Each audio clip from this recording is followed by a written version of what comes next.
Good evening to all of you. आज आपण autonomic nervous system मधील पुढचा टॉपिककडे जाणार आहोत. टॉपिकचं नाव आहे पॅरासिम्पॅथोलायटिक ड्रग्स.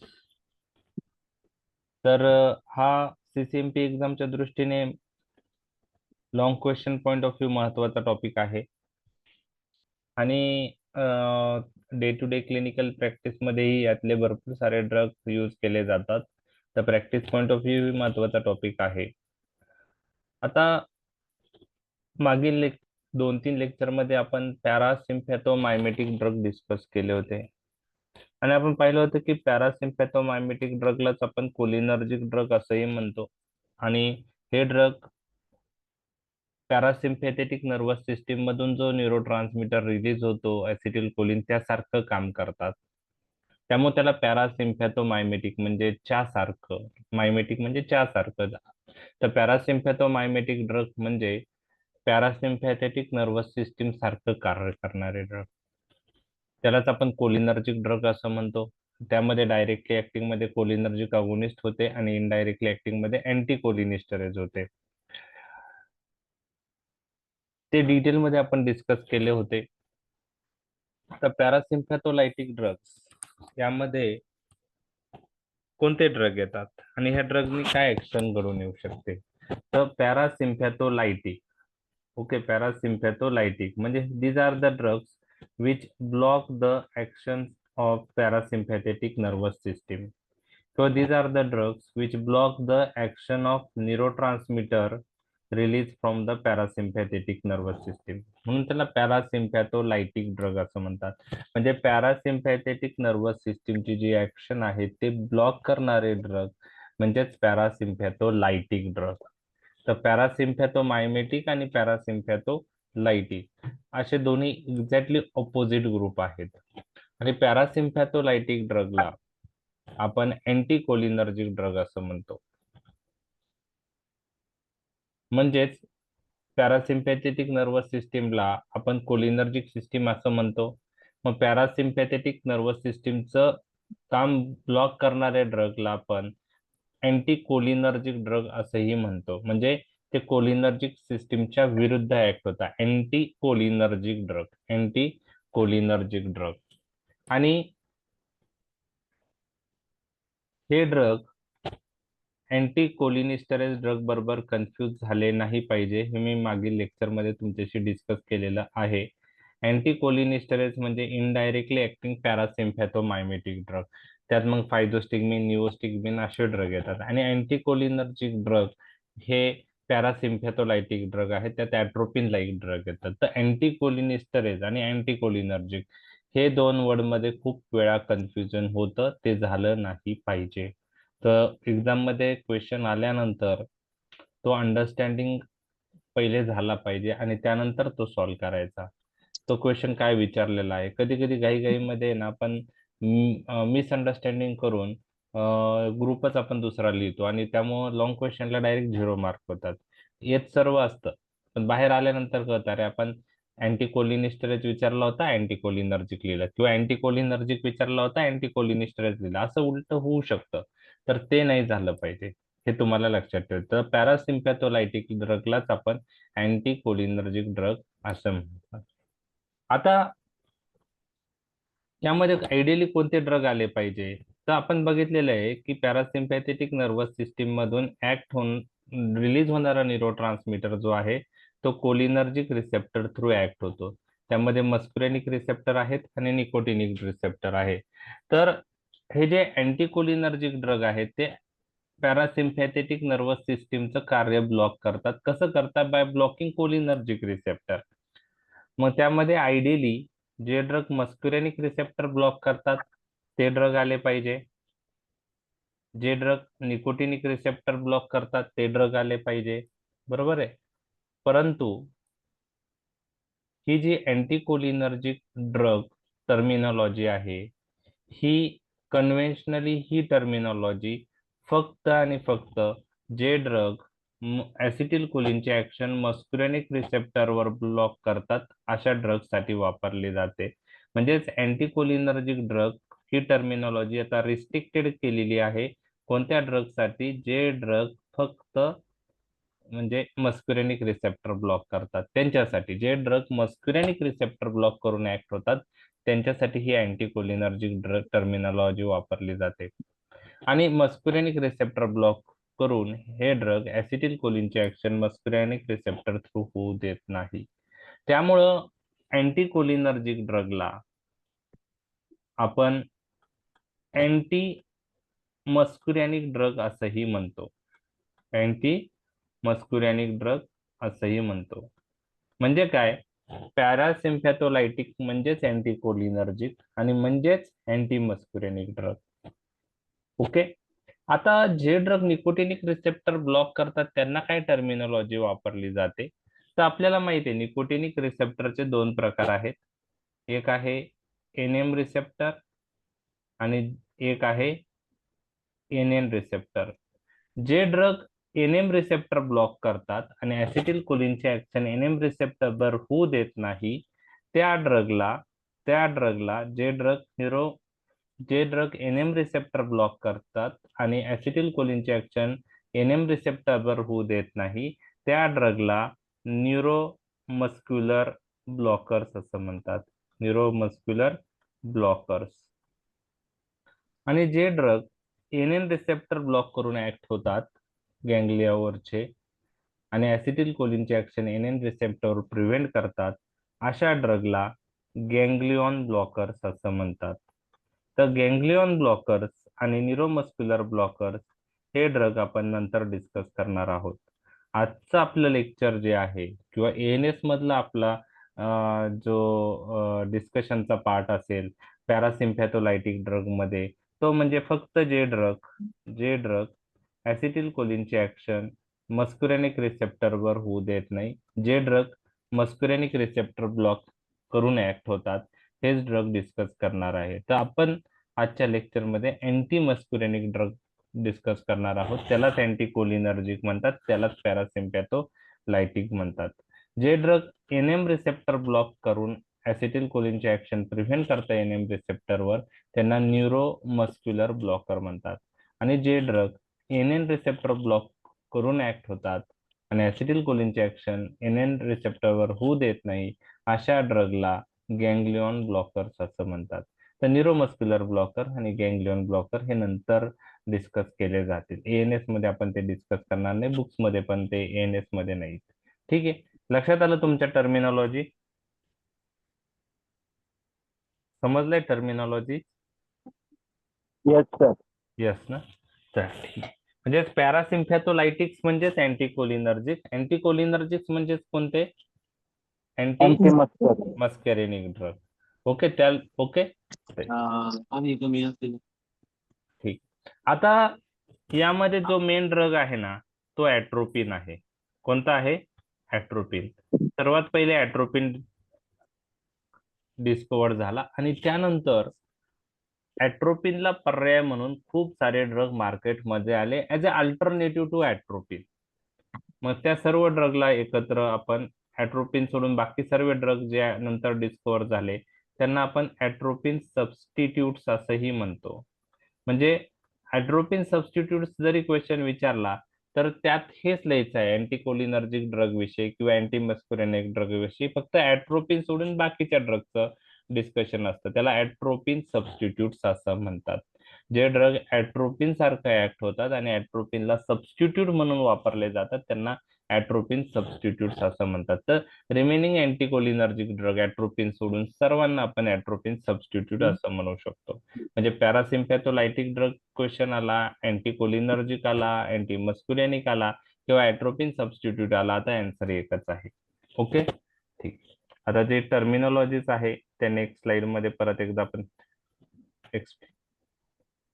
ओके मी डिस्कस केलं तेच आहे.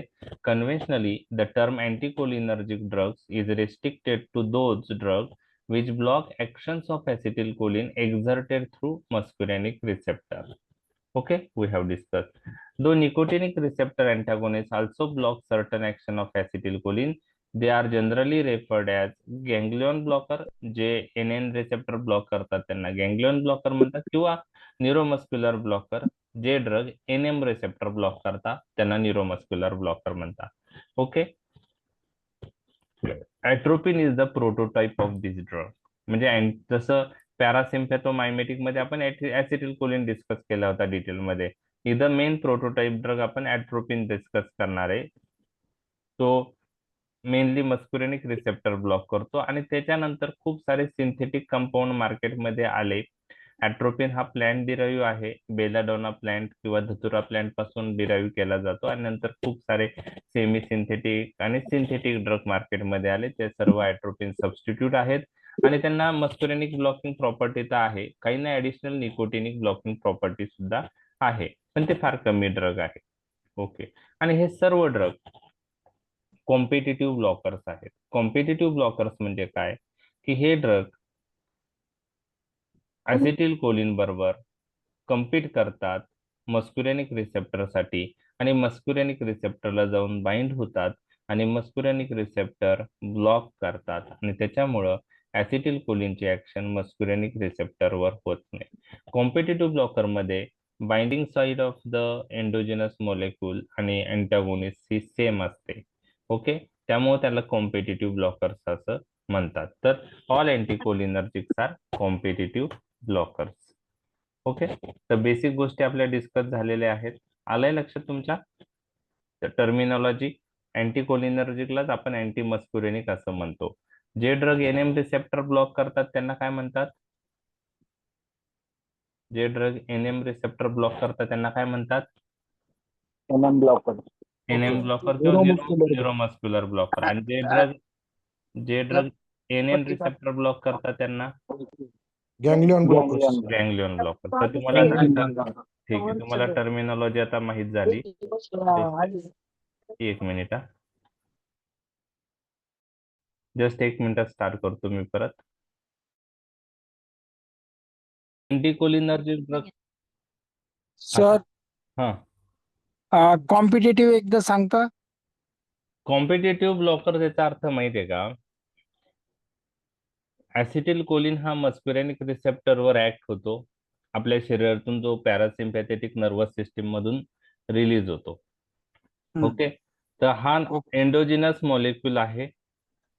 ओके, तो मस्कुरेनिक रिसेप्टरवर ऍक्ट होतो ऍज ए अगोनिस्ट म्हणून. ओके, तो समजा आता हा मस्कुरेनिक रिसेप्टर आहे. ओके, आणि त्याच्यावर हा ऍसिटिल कोलिन ऍक्ट होतो. ओके, तर ही बाइंडिंग साईट आहे.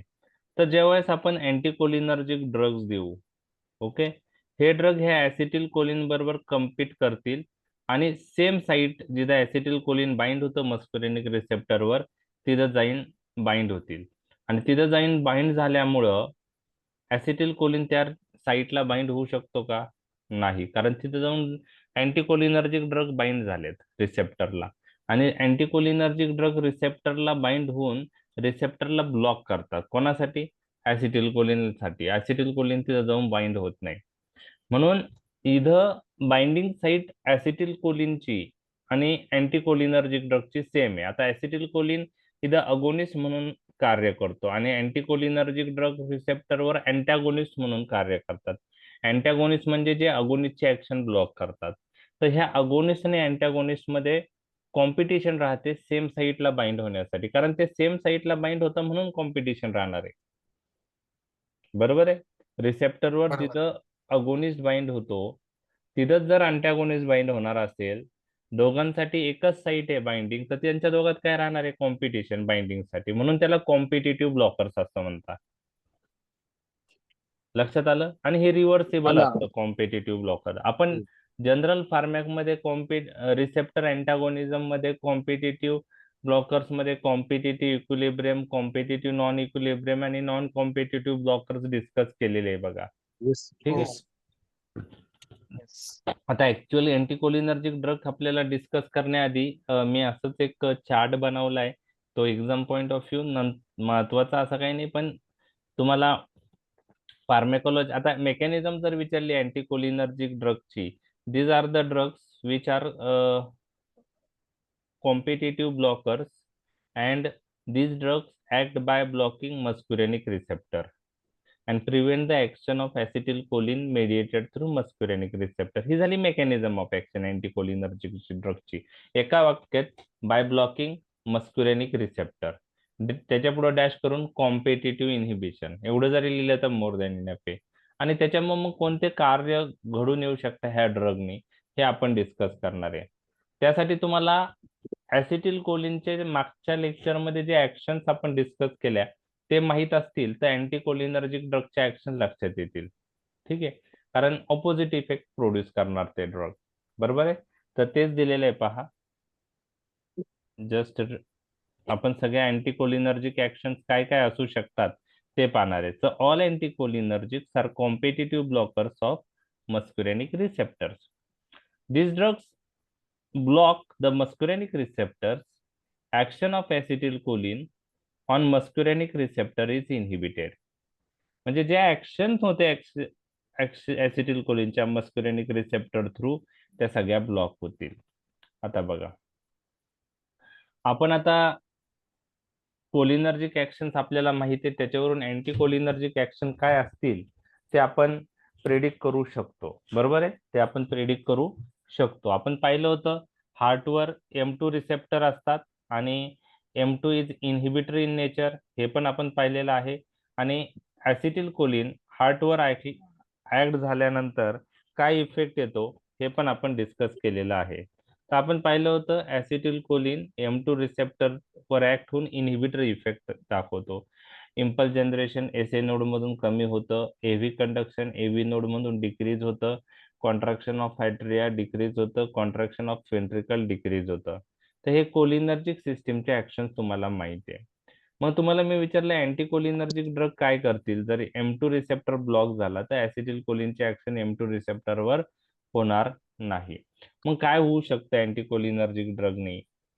तर याच्या कोलिनर्जिक सिस्टीमच्या ऑपोजिट इफेक्ट येणार. मग काय होणार? इम्पल्स जनरेशन वाढणार एसी नोड मधून. ओके, आणि एसी नोड मधून इम्पल्स जनरेशन वाढलं तर हार्ट रेट काय होईल? वाढेल. त्याच्यामुळे टॅकिकार्डिया होईल. ओके, त्यानंतर एव्ही कंडक्शन इन्क्रीज होईल. ओके, एव्ही कंडक्शन इन्क्रीज होईल. एव्ही कंडक्शन इन्क्रीज होईल म्हणजे ऍट्रिया मधून व्हेंट्रिकल मध्ये इम्पल्स फास्ट जातील आणि त्याच्यामुळे इफेक्टिव्ह रिफ्रॅक्टरी पिरियड एव्ही नोडचा कमी होईल. त्यानंतर कॉन्ट्रॅक्शन ऑफ द ऍट्रिया इन्क्रीज होईल आणि कॉन्ट्रॅक्शन ऑफ व्हेंट्रिकल इन्क्रीज होईल. म्हणजेच पॉझिटिव्ह इफेक्ट हार्टवर येतो, हे तुम्हाला लक्षात आलं. ओके, त्याला आपण दुसऱ्या भाषेत काय म्हणतो? हार्ट रेट वाढला म्हणजे त्याला आपण पॉझिटिव्ह नाही, पॉझिटिव्ह हार्ट रेट वाढला ना तर त्याला पॉझिटिव्ह क्रोनोट्रॉपिक इफेक्ट म्हणतात. एव्ही कंडक्शन फास्ट झालं तर त्याला पॉझिटिव्ह ड्रोमोट्रॉपिक इफेक्ट म्हणतात. आणि कॉन्ट्रॅक्शन ऑफ द हार्ट वाढलं तर त्याला पॉझिटिव्ह आयनोट्रॉपिक इफेक्ट म्हणतात. तर ते घडून येतं, ते तुम्हाला आता माहित झालेलं आहे. बर, आता तुम्ही मला सांगा ब्लड वेसलच्या स्मूथ मसलवर कोणते रिसेप्टर असतात? M3. आणि एंडोथिलियमवर कोणते रिसेप्टर असतात? M3. आणि what is the action of endogenous acetylcholine on the blood vessel? No action. No action. Very good. का? कारण ब्लड वेसलवर रिसेप्टर जरी प्रेझेंट असतं तरी पण ब्लड वेसलला इनर्वेशन नसतं, त्यामुळे नो ऍक्शन.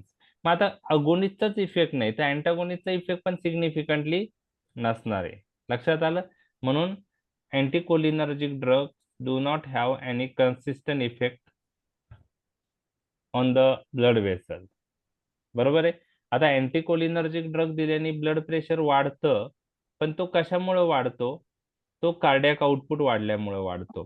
ठीक आहे, हार्टवरच्या ऍक्शनमुळे वाढतो, पण ब्लड वेसलवर सिग्निफिकंट ऍक्शन अँटीकोलिनर्जिक ड्रगची नाही. कारण एंडोजिनस ऍसिटिलकोलिनची ऍक्शन नसल्यामुळं अँटीकोलिनर्जिक ड्रगची ही ब्लड वेसलवर सिग्निफिकंट ऍक्शन नाही. ठीक आहे, स्मूथ मसलवर काय ऍक्शन होती? स्मूथ मसलवर कोणते रिसेप्टर प्रेझेंट असतात? M3. आणि ऍसिटिलकोलिन स्मूथ मसलवर ऍक्ट होऊन काय होत होतं? Contraction of the smooth muscle. Anticholinergic ड्रगने थोडक्यात का होईल स्मूथ मसलचं? रिलॅक्सेशन. पहा, म्हणजे तुम्हाला एक टॉपिक कळला तर पुढचा टॉपिक कळणार आहे, रिलॅक्सेशन. आणि आपण बघितलं होतं कोलिनर्जिक ऍक्शन मध्ये 3 ठिकाणच्या ऍक्शन आपण बघितल्या होत्या. एक इंटेस्टाईन वरची पाहिली होती, एक ब्लॅडर वरची बघितली होती आणि ब्रॉन्केल म्हणजे अस्थमा सॉरी ब्रोंकाय वरची बघितली होती. तर कोलिनर्जिक सिस्टीमच्या ऍक्शन्स काय होत्या ते मी पहिले सांगतो. इंटेस्टाईन वर काय होत होतं? कोलिनर्जिक सिस्टीम काय करत होती? स्मूथ मसल कॉन्ट्रॅक्ट करत होती आणि स्पिंक्टर काय करत होती? कॉन्ट्रॅक्ट नाही, relax yes, cholinergic Into relax. System yes, smooth muscle contract होतात पण स्पिंक्टर रिलॅक्स होतं. तर इंटेस्टाइनल स्मूथ मसल कॉन्ट्रॅक्ट व्हायचे, त्याच्यामुळं पेरिस्टाल्सिस वाढायची आणि पायलोरिक, इलोसिकल आणि अॅनल स्पिंक्टर रिलॅक्स व्हायचं आणि त्यामुळं इव्हॅक्युएशन ऑफ बावेल होण्यास मदत होत होती. ओके, आता याच्या उलट अँटीकोलिनर्जिक ड्रगने होणार आहे. अँटीकोलिनर्जिक ड्रगने काय होईल? स्मूथ मसल रिलॅक्स होतील आणि स्पिंक्टर काय होईल? कॉन्ट्रॅक्ट. आणि त्याच्यामुळं काय होऊ शकतं? तर स्मूथ मसल रिलॅक्स झाल्या म्हणजे त्याच्यामुळे एक तर कॉन्स्टिपेशन डेव्हलप होऊ शकतं. साईड इफेक्ट त्यांचा अँटीकोलिनर्जिक ड्रगचा कॉन्स्टिपेशन आहे. स्मूथ मसल रिलॅक्स झाले, स्पिंक्टर कॉन्ट्रॅक्ट झालं तर कॉन्स्टिपेशन होऊ शकतं. आता स्मूथ मसल रिलॅक्स झाल्यामुळं जे कोलिकी पेन असतं ते रिलीव्ह होतं, स्पाझम रिलीव्ह होतं, बरोबर आहे. तर इंटेस्टाइनल स्मूथ मसल कॉन्ट्रॅक्ट झाले तर कधी कधी ऍब्डोमिनल पेन होतं, स्पाझमोटिक पेन म्हणतो आपण त्याला, आणि अँटीकोलिनर्जिक ड्रगने ते रिलीव्ह होतं. म्हणजे स्पाझम इज रिलीव्ह, कारण अँटीकोलिनर्जिक ड्रगला मग कोणती ऍक्शन, स्पाझम रिलीव्ह झाल्यामुळे त्यांना कोणती ऍक्शन आहे असं म्हणतो आपण की त्यांना अँटी स्पाझमोटिक ऍक्शन आहे. ते स्पाझम रिलीव्ह करतात, स्पाझम होऊ देत नाही, बरोबर आहे, अँटी स्पाझमोटिक. आणि त्याच्यामुळं ते स्मूथ ऍब्डोमिनल रिलेटेड पेन असेल तर त्यासाठी अँटीकोलिनर्जिक ड्रग यूज करतात. ओके, अँटीकोलिनर्जिक ड्रग यूज करतात. ओके, लक्षात आलं? तर यूज पण लक्षात आला तुमच्या आणि साईड इफेक्ट पण लक्षात आला. आता ब्लॅडरवर कोलिनर्जिक सिस्टीमची काय ऍक्शन होती? ब्लॅडरवर कॉन्ट्रॅक्ट होतो कॉन्ट्रॅक्ट काय होत होतं? कोणता मसल? आणि स्पिंक्टर काय होत होते? रिलॅक्स. म्हणजे इव्हॅक्युएशन, अवॉइडिंग ऑफ ब्लॅडर होत होतं, युरिन बाहेर पडत होतं. याच्या उलट अँटीकोलिनर्जिक ड्रगने होणार आहे. रेट्रोजल मसल रिलॅक्स होतील आणि स्पिंक्टर कॉन्ट्रॅक्ट होईल आणि त्याच्यामुळे युरिन ब्लॅडर मध्येच राहील. त्याला काय म्हणतात? Urinary retention. तर अँटीकोलिनर्जिक ड्रगचा साईड इफेक्ट मध्ये युरिनरी रिटेन्शन तुम्ही मेन्शन करू शकता. आणि हा ऍक्शन कोणत्या कंडिशन साठी यूज केली जाते? ज्यामध्ये ड्रिबलिंग ऑफ युरिन होतंय, ओके, ब्लॅडर कंट्रोल लॉस झालेला आहे, त्यामध्ये आपण देतो. नॉक्चर्नल एन्युरेसिस जे असतं, बेड वेटिंग, रात्रीच्या वेळेस लहान मुलं झोपेत लघवी करतात, त्यात आपण हे ड्रग यूज करू शकतो. थोडक्यात हे ड्रग ब्लॅडरची कॅपॅसिटी वाढवतात. नंतर आपण ब्रॉन्काईशी रिलेटेड बघितलं होतं. कोलिनर्जिक सिस्टीम ऍक्टिव्हेट झाली तर ब्रॉन्कियल स्मूथ मसल कॉन्ट्रॅक्ट होतात. अँटीकोलिनर्जिक ड्रग काय करतील? ब्रॉन्कियल स्मूथ मसल रिलॅक्स करतील. त्याच्यामुळं अँटीकोलिनर्जिक ड्रग आपण ब्रॉन्कियल अस्थमा मध्ये यूज करू शकतो. तर इप्राट्रोपियम ब्रोमाइड, टायोट्रोपियम ब्रोमाइड आपण इन्हेलेशनल रूटने ब्रॉन्कियल अस्थमा मध्ये यूज करतो किंवा सीओपीडी मध्ये यूज करतो. तर अँटीकोलिनर्जिक ड्रगला म्हणजे ब्रोंकोडायलेटर ऍक्शन आहे आणि आपण ते drug as a bronchodilator bronchial asthma मध्ये यूज करू शकतो. म्हणजे तुम्हाला कोलिनर्जिक सिस्टीम समजली तर अँटीकोलिनर्जिकचे ऍक्शन्स पण लक्षात यायला मदत होती आहे. लक्षात आलं? ग्लॅन्ड्स वर काय ऍक्शन असेल? सिक्रेशन्स कमी होतील. सिक्रेशन कमी होतील अँटीकोलिनर्जिक ड्रगने. तर कोलिनर्जिक सिस्टीम काय करतं? ग्लॅन्ड्युलर एक्झोक्राईन ग्लॅन्डचं सिक्रेशन वाढवतं, बरोबर आहे, कोलिनर्जिक सिस्टीम. मग त्यामध्ये लॅक्रिमेशन, सलायवेशन, स्वेटिंग, ट्रक्युब्रोंकियल सिक्रेशन आणि गॅस्ट्रिक सिक्रेशन, हे 5 सिक्रेशन वाढतात. हे तुम्हाला लक्षात ठेवायचं आहे. आणि ही झाली कोलिनर्जिक सिस्टीमची ऍक्शन. मग अँटीकोलिनर्जिक ड्रग दिल्यामुळं M3 रिसेप्टर ग्लॅन्ड वरचे ब्लॉक होता आणि एक्झोक्राईन ग्लॅन्डचं सिक्रेशन काय होतं? कमी होतं. Reduce. मग सलायवरी सिक्रेशन कमी होईल. ओके.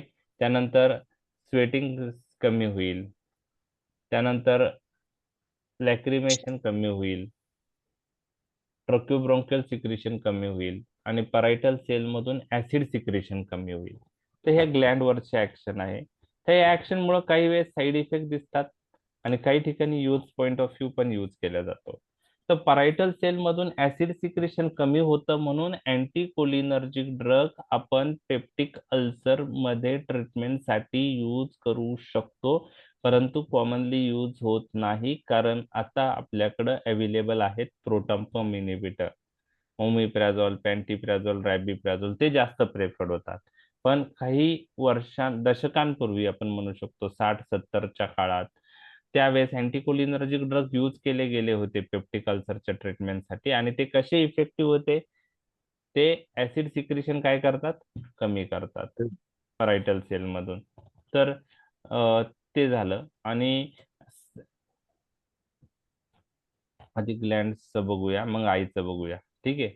तर आता कोणकोणते सिक्रेशन हे कमी करतात? सलायवरी सिक्रेशन कमी होईल, लॅक्रिमल, स्वेटिंग, ट्रक्योब्रोंकियल आणि ऍसिड सिक्रेशन. 5 सिक्रेशन तुम्हाला लक्षात ठेवायचे आहे. एक लक्षात घ्या, ज्यावेळेस सलायवरी सिक्रेशन कमी होतात त्यावेळेस पेशंटला काय डेव्हलप होतो, कोणते साईड इफेक्ट येऊ शकतात? तर ड्रायनेस ऑफ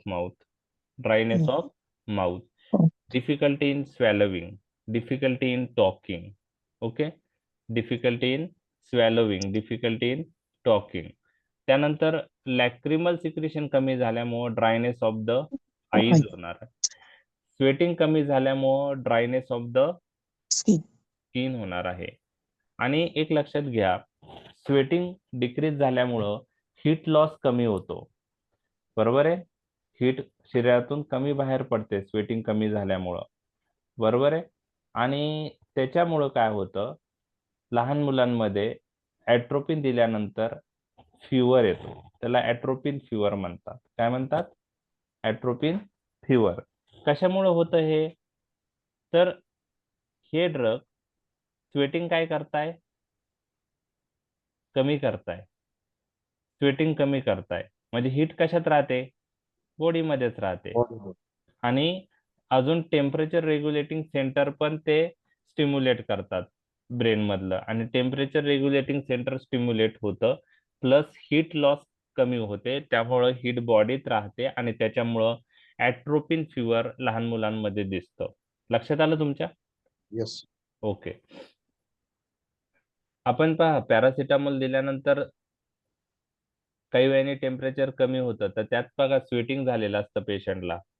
हो. स्वेटिंग झालं तर हीट लॉस होते आणि स्वेटिंग इनहिबिट झालं तर हीट बॉडीतच राहते. तर हे ड्रग स्वेटिंग काय करताय, कमी करताय. म्हणजे आता हे साईड इफेक्ट तुम्हाला ऍक्शन्स वरून लक्षात येतात. अँटीकोलिनर्जिक ड्रगचे साईड इफेक्ट विचारले तुम्हाला तर ग्लँडशी रिलेटेड काय, dryness of the mouth, difficulty in talking, difficulty in swallowing, dryness of eyes, dryness of skin. Okay. त्यानंतर ऍट्रोपिन फिवर सांगू शकतात. आणि ट्रक्युब्रोंकियल सिक्रेशन जर कमी झाले तर म्युकस जे असतं ब्रोंकाय मधलं ते ठीक होऊ शकतं. त्यामुळे म्युकोजल प्लग तयार होऊ शकतात म्युकस ठीक होऊन, तर ते पण साईड इफेक्ट दिसू शकतो. फक्त आता गॅस्ट्रिक सिक्रेशन कमी झाल्यामुळं किंवा परायटल सेल मधला ऍसिड सिक्रेशन कमी झाल्यामुळं हे ड्रग उलट एका कंडिशन मध्ये यूज करता, आणि ती कंडिशन कोणती आहे? Peptic ulcer. कोणती आहे? Peptic ulcer. Peptic ulcer. तर तेच आहे. हे पहा, atropine decreases secretion of acid, pepsin and mucus. बरोबर आहे. पण आता आपण म्हणतो atropine is less efficacious than H2 antagonist in reducing acid secretion. तर ऍट्रोपिन एवढं कॉमनली यूज होत नाही पेप्टिक अल्सर मध्ये किंवा ऍसिडिटी मध्ये, कारण बाकीचे सुपिरियर ड्रग अवेलेबल आहे. H2 अँटॅगोनिस्ट अवेलेबल आहे, रॅनटॅक, रॅनिटिडिन, किंवा प्रोटॉन पंप इनिबिटर अवेलेबल आहे, ओमिप्राझोल, पॅन्टोप्राझोल. ओके. आता आपण हे बघितलं होतं की इंटेस्टाइनल आणि पॅन्क्रियाटिक सिक्रेशन वर कोलिनर्जिक सिस्टीमची एवढी सिग्निफिकंट ऍक्शन नाही, त्यामुळे अँटीकोलिनर्जिक ड्रगची पण सिग्निफिकंट ऍक्शन त्याच्यावर नसणार आहे. आणि मी तुम्हाला सांगितलं होतं की बाईल सिक्रेशन आणि milk is not under the control of cholinergic system. त्यामुळं कोलिनर्जिक सिस्टीमची ऍक्शन बाईल आणि मिल्क सिक्रेशन वर नसेल तर अँटीकोलिनर्जिक ड्रगची पण ऍक्शन नसणार आहे. म्हणजे बाईल सिक्रेशन अफेक्ट होणार नाही, मिल्क सिक्रेशन अफेक्ट होणार नाही. तर पहा, कोलिनर्जिक सिस्टीम समजली तर अँटीकोलिनर्जिक सिस्टीम समजण्यास मदत होते. आता शेवटचा जो डिफिकल्ट पार्ट आहे, ठीक आहे, आय रिलेटेड, तो आपण डिस्कस करणार आहे. तर आय रिलेटेड आपण कोलिनर्जिक सिस्टीमच्या कोणत्या कोणत्या ऍक्शन्स बघितल्या होत्या, आठवते तुम्हाला? येस. Bio- आता कुठं असतं ते? Muscarinic receptor, M3 receptor circular muscle of iris वर असतात हो. आणि सिलियरी मसल वर असतात. तर हे स्मूथ मसल पण कॉन्ट्रॅक्ट होतात. तर सर्क्युलर मसल कॉन्ट्रॅक्ट झाल्यामुळे कोलिनर्जिक सिस्टीमने काय होतं? Myopia. Miosis. Yes. Miosis, myopia नाही, मिओसिस. Okay, miosis. ओके. आणि सिलेरी मसल कॉन्ट्रॅक्ट झाल्यामुळं काय होतं, आठवतंय? Ciliary muscle towards lens contract होतं, सस्पेन्सरी लिगामेंट लूज होतात, लेन्स मोर कॉन्व्हेक्स होते. त्यामुळे काय होतं, विजन कुठं फिक्स होतं? फिक्स होतं. कुठं कुठं? Ears. Near object. त्याला काय म्हणतो आपण मग? Short sightedness. स्पाझम, हा शॉर्ट साइटेडनेस किंवा spasm of spasm of accommodation. आणि ciliary muscle towards lens contract झाल्यामुळं drainage of aqueous humour improve होतं. त्याच्यामुळं इंट्राऑक्युलर प्रेशर काय होतं, कमी होतं. त्यामुळं आपण हे ड्रग कुठं यूज करू शकतो? ग्लाउकोमा मध्ये. ओके. आणि अजून एक ऍक्शन ऑलरेडी मी डिस्कस केलेली आहे आयशी रिलेटेड. रॅक्लिमल ग्लँड वर काय ऍक्शन आहे? इन्क्रीज लॅक्रिमेशन. आता मला तुम्ही सांगा, मग अँटी कोलिनर्जिक ड्रगनी काय काय ऍक्शन येऊ शकतात? Lacrimation कमी होईल. लॅक्रिमेशन कमी होईल, very good. Relaxation of circular muscle of iris. त्यामुळे काय होईल? मिड्रेसिस होईल, प्युपिल साईज वाढवतील हे ड्रग. आणि Increase intraocular pressure. Increase intraocular pressure. मग ग्लाउकोमा मध्ये अँटीकोलिनर्जिक ड्रग द्यायला पाहिजे का? नाही. उलट कॉन्ट्रा इंडिकेटेड आहे. हे तुम्हाला MCQ क्लिअर झालाय की atropine is contraindicated in glaucoma. ते तुम्हाला माइंड मध्ये फिक्स ठेवायचं. MCQ खूप वेळ आलाय. आणि सिलेरी मसल रिलेटेड विजनवर काय इफेक्ट येतो हे मी तुम्हाला सांगणार आहे डायग्रामच्या माध्यमातून. तो थोडं समजायला अवघड आहे. तर आता हे बघा,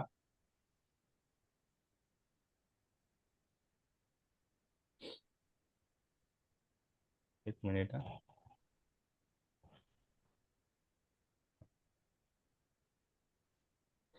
हे कॉर्निया आहे, हे आयरिस आहे. ओके. ही लेन्स आहे, लेन्स ही सिलेरी मसल आहे, इकडचा सिलेरी मसल. आणि सिलेरी मसलला लेन्स ही सस्पेन्सरी लिगामेंटने अटॅच आहे. ओके.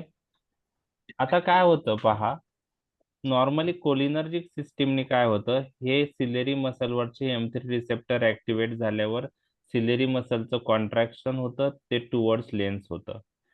तर हा सिलेरी मसल ह्या डिरेक्शन मध्ये कॉन्ट्रॅक्ट होईल. ओके. आणि हा सिलेरी मसल ह्या डिरेक्शन मध्ये कॉन्ट्रॅक्ट होईल. आणि कोलिनर्जिक सिस्टीमने काय होतं त्याच्यामुळं, ते मी तुमच्याशी डिस्कस करत आहे की ciliary muscle towards lens contract होणार आणि त्याच्यामुळं लेन्स आणि सिलेरी मसल मधलं अंतर कमी होणार आणि त्यामुळे सस्पेन्सरी लिगामेंट लूज होणार. ओके. आणि लेन्स मोर कॉन्व्हेक्स होणार लेन्स मोर कॉन्व्हेक्स झाल्यामुळं विजन नियर ऑब्जेक्टला फिक्स होणार. हे आपण कोलिनर्जिक सिस्टीमचं काम बघितलेलं आहे. बरोबर आहे. आता अँटी कोलिनर्जिक ड्रगनी काय होणार आहे, हे M3 रिसेप्टर ब्लॉक होतील आणि सिलेरी मसलचं कॉन्ट्रॅक्शन होईल का? मग नाही. सिलेरी मसल काय होतील? Relax. होतील आणि रिलॅक्स झाल्यावर ते अवे फ्रॉम सेंटर जातील. अवे फ्रॉम सेंटर जातील आणि त्यामुळं काय होतं, अवे फ्रॉम सेंटर गेल्यामुळं लेन्स आणि सिलेरी मसल मधलं अंतर वाढतं आणि ते वाढल्यामुळे हे सस्पेन्सरी लिगामेंट जे असतात ते खूप टाईट होतात. सस्पेन्सरी लिगामेंट खिचले जातात आणि त्याच्यामुळं लेन्स जी आहे ही लेस कॉन्व्हेक्स बनते. लेस कॉन्व्हेक्स बनते आणि त्याच्यामुळं विजन ही फार ऑब्जेक्ट साठी फिक्स होते. एक्झॅक्टली कोलिनर्जिक सिस्टीमच्या ऑपोजिट अँटी कोलिनर्जिक मध्ये घडतं. कोलिनर्जिक सिस्टीम मध्ये विजन नियर ऑब्जेक्टला फिक्स होत होती. अँटी कोलिनर्जिक ड्रग दिल्याने विजन दूरच्या ऑब्जेक्ट साठी फिक्स होते. त्याला आपण काय म्हणतो ते पाहणार आहे. तर कोलिनर्जिक सिस्टीम मध्ये विजन ही नियर ऑब्जेक्टला फिक्स होत होती. त्याला आपण काय म्हणत होतो? स्पाझम ऑफ अकोमोडेशन. ओके. आणि अँटी कोलिनर्जिक ड्रगने विजन ही फार ऑब्जेक्टला सेट होते. त्याला आपण पॅरालायसिस ऑफ अकोमोडेशन असं म्हणतो किंवा त्याला आपण सायक्लोप्लेजिया असंही म्हणतो. तर anticholinergic drug spasm of accommodation दाखवता की पॅरालायसिस ऑफ अकोमोडेशन? याचा आन्सर काय आहे? अँटी कोलिनर्जिक ड्रग काय दाखवतात? स्पाझम ऑफ अकोमोडेशन दाखवतात की paralysis of accommodation? Paralysis of accomodation. Paralysis of accommodation. आणि त्याला दुसरं नाव काय आहे? सायक्लोप्लेजिया. त्याला दुसरं नाव आहे सायक्लोप्लेजिया. तर हे तुम्हाला लक्षात ठेवायचंय. म्हणजे MCQ असे जाणार, spasm of accommodation seen with which drug. मग तुम्हाला त्यात कोलिनर्जिक ड्रग शोधायचे किंवा अँटी कोलिनिस्टरेज ड्रग. आणि पॅरालायसिस ऑफ अकोमोडेशन कोण दाखवतं? तर anticholinergic drug. Anticholinergic drug. Paralysis of अकोमोडेशनलाच काय म्हणतात? सायक्लोप्लेजिया. मग आता तुम्हाला एक लक्षात ठेवायचं आहे की हे जे स्पाझम ऑफ अकोमोडेशन आहे, पॅरालायसिस ऑफ अकोमोडेशन आहे, ह्याच्याशी हे कोणत्या सिस्टीमशी रिलेटेड आहे? पॅरासिम्पॅथेटिक की सिम्पॅथेटिक? Parasympathetic. पॅरासिम्पॅथेटिक. ओके. तर ते लक्षात ठेवायचं आहे. आणि मस्क्युरेनिक रिसेप्टर वर ऍक्शनशी रिलेटेड आहे. सिलेरी मसलच्या ऍक्शन्स वर रिलेटेड आहे. बरोबर आहे. सिलेरी मसलच्या ऍक्शनशी रिलेटेड आहे. तर हे झालं आय रिलेटेड. म्हणजे anti cholinergic drug I related कोणत्या गोष्टी करतील? तर अँटी कोलिनर्जिक ड्रग हे मिड्रेसिस दाखवतात. ओके. अँटी कोलिनर्जिक ड्रग हे लॅक्रिमेशन कमी करतात. Anticholinergic drug intraocular pressure वाढवतात. आणि vision related anticholinergic drug paralysis of accommodation म्हणजेच सायक्लोप्लेजिया करतात. ओके. सायक्लोप्लेजिया. ओके. काही क्वेरी आहे कोणाला? ओके. समजलंय? सर. Yes sir. ओके. लक्षात आलं? ओके. तर आय रिलेटेड ह्या अँटी कोलिनर म्हणजे तुम्हाला आता कोलिनर्जिक आणि अँटी कोलिनर्जिक ड्रगच्या ऍक्शन्स कन्फ्यूज झाल्या नाही पाहिजे. तर पहा, आय रिलेटेड पहा, सर्क्युलर मसलवरचे M3 रिसेप्टर असतात. ते ऍसिटिल कोलिननी ऍक्टिव्हेट झाले तर कॉन्ट्रॅक्शन ऑफ सर्क्युलर मसल होऊन मिओसिस होतं. बरोबर आहे. त्याचप्रमाणे सिलेरी मसलचं कॉन्ट्रॅक्शन ऍसिटिल कोलिन किंवा कोलिनर्जिक ड्रगने झालं तर स्पाझम ऑफ अकोमोडेशन होतं. ऍक्युअस ह्युमरचं ड्रेनेज वाढतं. त्यामुळे इंट्राऑक्युलर प्रेशर कमी होतो. त्यामुळं कोलिनर्जिक सिस्टीमवरचे कोलिनर्जिक अगोनिस्ट किंवा आपण म्हणू शकतो पॅरासिम्पॅथोमायमेटिक ड्रग आपण ग्लाउकोमात यूज करू शकतो आणि लॅक्रिमल ग्लँडचं सिक्रेशन कोलिनर्जिक सिस्टीम वाढवते. तर हे मागील लेक्चरमध्ये आपण हे पाहिलं होतं. याच्या उलट अँटीकोलिनर्जिक ड्रग करणार आहे, रिलॅक्सेशन ऑफ सर्क्युलर मसल, आणि त्यामुळे मिड्रेसिस होणार आहे. आणि त्या मिड्रेसिसला आपण पॅसिव्ह मिड्रेसिस म्हणतो. मी मागील लेक्चरमध्ये सांगितलं होतं पॅसिव्ह मिड्रेसिस हे अँटीकोलिनर्जिक ड्रग दाखवतात आणि ऍक्टिव्ह मिड्रेसिस हे सिम्पॅथेटिक ड्रग, ॲड्रिनर्जिक ड्रग, अजून आपण ते पाहिलेले नाहीये, जे रेडियल मसल कॉन्ट्रॅक्ट करतात असे ड्रग दाखवतात. ते आपण नंतर पाहणार आहोत. फिनिलेफ्रिन नावाचा ड्रग आहे.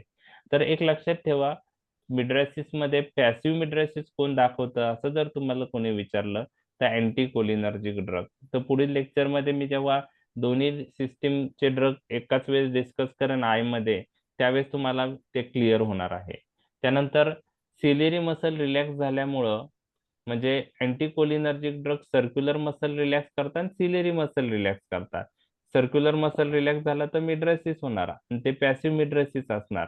आणि सिलेरी मसल रिलॅक्स झाल्यामुळे ते अवे फ्रॉम लेन्स सेंटर जातील सिलेरी मसल, त्यामुळे सस्पेन्सरी लिगामेंट टाईट होईल, लेन्स लेस कॉन्व्हेक्स राहील आणि त्याच्यामुळं विजन फार ऑब्जेक्टला सेट होते. त्याला आपण पॅरालायसिस ऑफ अकोमोडेशन किंवा सायक्लोप्लेजिया असं म्हणतो.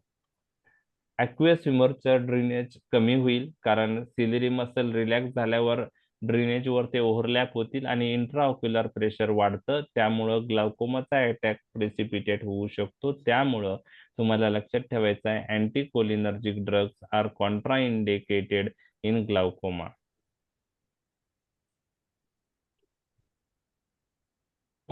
आणि लॅक्रिमल ग्लँडचं सिक्रेशन कमी होईल, ड्रायनेस ऑफ आईज होईल. आता लाईट रिफ्लेक्सवर काय परिणाम होईल हे मी तुमच्याशी डिस्कस करणार आहे. आणि मी लाईट रिफ्लेक्स सर हा किती वेळ राहतो ऍक्शन ते ड्रगची? आता ही जी ऍक्शन आहे ना, ही ऍक्शन ॲट्रोपिनची जास्त दिवस राहू शकते. वीक्स, एखादा म्हणजे 4-5 दिवस ते 1 आठवडा राहू शकते आयशी रिलेटेड. त्याच्यात नवीन काही ड्रग आलेले आहेत, त्यांची ऍक्शन थोडी कमी राहते. म्हणजे आता ते इंडिव्हिज्युअल ड्रग मध्ये तुम्हाला येणार आहे. तसं होमॅट्रोपिन आहे, सायक्लोपेंटोलेट आहे, ट्रोपिकामाइड आहे. तर ट्रोपिकामाइडचे ऍक्शन मिड्रेसिस आणि सायक्लोपेजिया ह्या दोन्ही ऍक्शन 4 ते 6 तासात जातात. 4 ते 6 तासात जातात. पण ॲट्रोपिनची जास्त दिवस राहते, म्हणजे मिड्रेसिस आणि सायक्लोप्लेजिया. ओके, आय रिलेटेडच विचारताय ना तुम्ही? हो आहे. आय रिलेटेड ऍक्शन ॲट्रोपिनची ही जास्त दिवस राहते. त्यामुळं आपल्याला जर डोळ्यामध्ये मिड्रेसिस आणि cycloplegia point of view drug use करायचा असेल तर ऍडल्ट मध्ये आपण ॲट्रोपिन, होमॅट्रोपिन, सायक्लोपेंटोलेट आणि ट्रोपिकामाइड पैकी आपण ट्रोपिकामाइड प्रेफर करतो. ओके, तर आता हे ड्रग इंडिव्हिज्युअल ड्रग जेव्हा मी डिस्कस करेल ना, त्यात ऑनसेट ऑफ ऍक्शन कधी होतं आणि ऍक्शन किती तास राहते, हे सगळं त्यामध्ये डिटेल डिस्कस केलेलं आहे. आता आपण जस्ट काय करतोय, पहिले ऍक्शन समजून घेतोय. जेव्हा ते सगळे ड्रग आपण एकत्र बघणार आहोत, ओके, त्यावेळेस तुम्हाला ते कंपॅरिझन लक्षात येईल.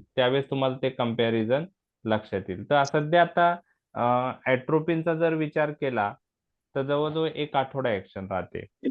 होमॅट्रोपिनचा जर विचार केला तर 1 ते 3 दिवसापर्यंत मिड्रेसिस आणि सायक्लोप्लेजिया ऍक्शन राहतं. सायक्लोपेंटोलेटचा विचार केला तर अराउंड 24 तास ऍक्शन राहते. आणि ट्रोपिकामाइड जो आहे तो 3 ते 6 तास ऍक्शन दाखवतो. बरोबर आहे. तर रिफ्रॅक्टरी एरर टेस्टिंग, जे डोळ्याचा नंबर आपण चेक करतो त्यावेळेस डॉक्टर एक ड्रॉप डोळ्यात टाकतात, तर तो ड्रॉप अँटीकोलिनर्जिक ड्रगचा असतो. रिफ्रॅक्टरी एरर टेस्टिंग ज्याच्यात आपल्याला नंबर काढायचा असतो, त्यासाठी 2 गोष्टी महत्वाच्या असतात, मिड्रेसिस आणि सायक्लोप्लेजिया. म्हणजे प्युपिल डायलेट पण झालं पाहिजे आणि विजन फार ऑब्जेक्टला फिक्स झाली पाहिजे. तर मिड्रेसिस आणि सायक्लोप्लेजिया दोन्ही ऍक्शन दाखवणारे ड्रग आपल्याला प्रेफर करावं लागतात. त्यात मग आपण अँटीकोलिनर्जिक यूज करतो, त्यांना दोन्ही ऍक्शन आहे. आणि त्यामध्ये ट्रोपिकामाइड जास्त पॉप्युलर आहे, कारण त्याची ऍक्शन दाखवतो लवकर, क्विक ऍक्शन आहे त्याची. आपण लगेच 40 मिनिटात त्याची ऍक्शन येऊन जाते, 20 ते 40 मिनिटात टेस्टिंग करू शकतो डॉक्टर लगेच. टेस्ट झाल्यानंतर 3 ते 6 तासात इफेक्ट जातो, पण मग त्याच्यामुळे ब्लरिंग ऑफ विजन जो ऍडव्हर्स इफेक्ट आहे तो जास्त वेळ राहत नाही. ओके, तर 6 तासानंतर पेशंट त्याचं व्यवस्थित एकटा करू शकतो. तर हे ड्युरेशन ऑफ ऍक्शन आपण नंतर डिस्कस करणार आहोत. इंडिव्हिज्युअल ड्रग मी जेव्हा डिस्कस करेल त्यावेळेस. ठीक आहे, लक्षात आलं? ओके. आता लाईट रिफ्लेक्स काय आहे? ओके, तर लाईट रिफ्लेक्स काय आहे ते मी तुम्हाला सांगतो, आणि लाईट रिफ्लेक्स अँटीकोलिनर्जिक ड्रगने काय होऊ शकतो हे मी तुम्हाला सांगणार आहे. तर लाईट रिफ्लेक्स म्हणजे काय, की आपण डोळ्यात लाईट टाकल्यानंतर प्युपिलची साईज काय होते, कमी होते. त्यावेळेस आपण म्हणतो लाईट रिफ्लेक्स प्रेझेंट आहे पेशंट मध्ये. बरोबर आहे? तुम्हाला सर्वांना ती टेस्ट माहिती आहे लाईट रिफ्लेक्सची? हो सर.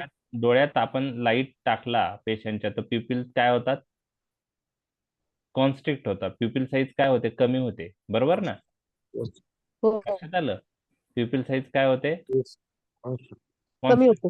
कमी होते, कॉन्स्ट्रिक्ट होते प्युपिल. बरोबर आहे? लक्षात आलं? तर हे का होतं, लक्षात आलं? म्हणजे डोळ्यात लाईट टाकल्यावर प्युपिल साईज कमी का होते? तर याला लाईट रिफ्लेक्स असं म्हणतात. Light reflex. ज्यावेळेस आपण लाईट डोळ्यामध्ये टाकतो तेव्हा ती लाईट जी आहे ती डोळ्याच्या मागच्या पार्टवर पडते. त्याला आपण रेटायना असं म्हणतो. ओके, त्याला आपण काय म्हणतो, रेटायना असं म्हणतो. आणि रेटायना नंतर काय होतं, रेटायनावर लाईट पडल्यानंतर, ओके, रेटायनावर लाईट पडल्यानंतर सिग्नल ब्रेनकडे जातात, आणि ते कशातून जातात, तर ऍफरंट पाथवे कडून जातात. ऍफरंट पाथवे म्हणजे पेरिफेरल ऑर्गन कडून ब्रेन कडे जाणारा पाथवे. ऑप्टिक, ओके, त्यामध्ये ऑप्टिक नर्व आहे, ऑप्टिक चाइजमा आहे, ओके, आणि ऑप्टिक नर्व आहे, ऑप्टिक चाइजमा आहे, आणि अल्टिमेटली ह्या ऍफरंट पाथवेने, ओके, ऑप्टिक ट्रॅक्ट आहे, त्यानंतर मग ह्या ऍफरंट पाथवेने म्हणजे रेटायना पासून सिग्नल्स ब्रेनकडे ज्या पाथवेने जातात त्याला ऍफरंट पाथवे म्हणतात. ओके, त्यात ऑप्टिक नर्व येते, ऑप्टिक चाइजमा येतं, ओके, ऑप्टिक ट्रॅक्ट येतो, आणि शेवटी ब्रेनमध्ये थर्ड क्रॅनियल नर्वचा न्यूक्लियस ऍक्टिव्हेट होतो. त्याला इडिंजर वेस्पाल न्यूक्लियस म्हणतो, ईडब्ल्यू न्यूक्लियस. म्हणजे डोळ्यात लाईट आपण मारल्यानंतर सिग्नल्स ब्रेनकडे जातात, ओके, ऍफरंट पाथवेने, optic nerve, optic chiasma, optic tract, okay, आणि नंतर मग ब्रेन मध्ये कोणता न्यूक्लियस ऍक्टिव्हेट होतो, थर्ड क्रॅनियल नर्वचा न्यूक्लियस ऍक्टिव्हेट होतो. ओके, ऑक्युलोमोटर नर्व येते, आणि तिचा न्यूक्लियसचं नाव आहे ईडब्ल्यू न्यूक्लियस, इडिंजर वेस्पाल न्यूक्लियस. तो ऍक्टिव्हेट झाल्यानंतर काय होतं, ब्रेनला सिग्नल पोहोचलेले आहेत रेटायना इकडून. मग ब्रेन काय करतो, इफरंट पाथवेने सिग्नल्स परत डोळ्याकडे पाठवतो. आणि एक लक्षात घ्या, 3, 7, 9, 10 ह्या पॅरासिम्पॅथेटिक नर्व आहे. मी तुम्हाला सांगितलं पॅरासिम्पॅथेटिक नर्वचं ओरिजिन, पॅरासिम्पॅथेटिक नर्वस सिस्टीमचं ओरिजिन काय, क्रॅनिओसायक्रल. काही क्रॅनियल नर्व आहे आणि सॅक्रल रिजनच्या नर्व आहेत. तर क्रॅनियल नर्व मध्ये 3, 7, 9, 10 क्रॅनियल नर्व ह्या पॅरासिम्पॅथेटिक इन नेचर आहे. आणि ज्यावेळेस ब्रेन मधला ईडब्ल्यू न्यूक्लियस ऍक्टिव्हेट होतो तो सिग्नल परत डोळ्याकडे पाठवतो इफरंट पाथवेने, आणि इफरंट पाथवे काय रिलीज करतं, ऍसिटिल कोलिन आय मध्ये. आणि ऍसिटिल कोलिन M3 रिसेप्टर जे असतात सर्क्युलर मसलवरचे त्यावर ऍक्ट होतात. आणि ऍसिटिल कोलिन जर M3 रिसेप्टरवर ऍक्ट झाले तर सर्क्युलर मसलचं काय होईल, कॉन्ट्रॅक्शन कॉन्ट्रॅक्शन. आणि कॉन्ट्रॅक्शन झालं तर प्युपिल साईज काय होईल, कमी होईल. कमी राहील, कमी होईल. बरोबर ना? म्हणजे डोळ्यात लाईट टाकलंय तर प्युपिल साईज कमी का होते, तर थोडक्यात काय सांगतो मी ते ऐका, की यामध्ये रेटायनावर लाईट पडल्यानंतर ऍफरंट पाथवेने सिग्नल ब्रेन मध्ये जातात. थर्ड क्रॅनियल नर्व ऍक्टिव्हेट होते, न्यूक्लियस तिचा ईडब्ल्यू न्यूक्लियस, इडेंजर वेस्पाल न्यूक्लियस, आणि ते ऍक्टिव्हेट झाल्यामुळं ईडब्ल्यू न्यूक्लियस इफरंट पाथवेने आय कडं सिग्नल्स येतात. तिथं आय मध्ये कोणता न्यूरोट्रान्समीटर रिलीज होतो? ऍसिटिल कोलिन, आणि तो सर्क्युलर मसल वर M3 रिसेप्टर वर ऍक्ट होतो आणि प्युपिल साईज कमी करतो कॉन्ट्रॅक्शन होऊन. आता समजा एखाद्या पेशंटला ऍट्रोपिन दिलं, ओके. ऍट्रोपिन दिल्यामुळं आय मध्ये M3 रिसेप्टर काय होतील? ब्लॉक होतील, बरोबर आहे. आणि मग प्युपिल मिडरेसिस होईल, बरोबर. M3 रिसेप्टर ब्लॉक झाले आणि मग ऍट्रोपिन काय करतो? मिओसिस करतो का मिडरेसिस? मिडरेसिस. मिडरेसिस करतो. आता ह्या मिडरेसिस झालेल्या पेशंट मध्ये तुम्ही लाईट मारला डोळ्यामध्ये, बरोबर आहे, तर रेटायनावर लाईट पडेल. रेटायना पासून सिग्नल्स ब्रेनकडे जातील ऍफरंट पाथवेने. थर्ड क्रॅनियल नर्व ऍक्टिव्हेट होईल, थर्ड क्रॅनियल नर्वचा न्यूक्लियस ऍक्टिव्हेट होईल, इडेंजर वेस्पाल न्यूक्लियस. तो इफरंट पाथवेने डोळ्याकडे सिग्नल्स पाठवेल. इफरंट पाथवेने ऍसिटिल कोलिन रिलीज होईल. पण ऍसिटिल कोलिन जरी रिलीज झाला तरी पण तो मस्क्युरेनिक रिसेप्टरवर ऍक्ट होऊ शकत नाही, कारण मस्क्युरेनिक रिसेप्टर कशाने ब्लॉक झालेले? ऍट्रोपिन. म्हणजे त्यामुळं प्युपिल साईज कमी होईल का? नाही होणार. नाही होणार. म्हणजे लाईट रिफ्लेक्स आता प्रेझेंट असेल की ऍबसेंट? ऍबसेंट. किंवा दुसऱ्या भाषेत आपण म्हणतो लाईट रिफ्लेक्स काय झाला? लॉस. तर अँटीकोलिनर्जिक ड्रग काय करतात? लाईट रिफ्लेक्स काय करतात? लॉस करतात. लॉस ऑफ लाईट रिफ्लेक्स किंवा light reflex is absent when we use anticholinergic, किंवा अँटीकोलिनर्जिक ड्रगनी लॉस ऑफ लाईट रिफ्लेक्स होतो. लक्षात आलं?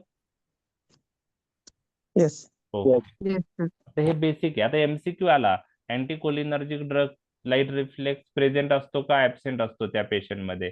तर तुम्हाला लक्षात येईल ऍबसेंट असतो, बरोबर आहे. अँटीकोलिनर्जिक ड्रग दिल्यावर अँटीकोलिनर्जिक ड्रग लाईट रिफ्लेक्स त्या पेशंट मध्ये काय असेल? ड्रग दिल्यानंतर ऍबसेंट असेल. लक्षात आलं तुमच्या? ओके.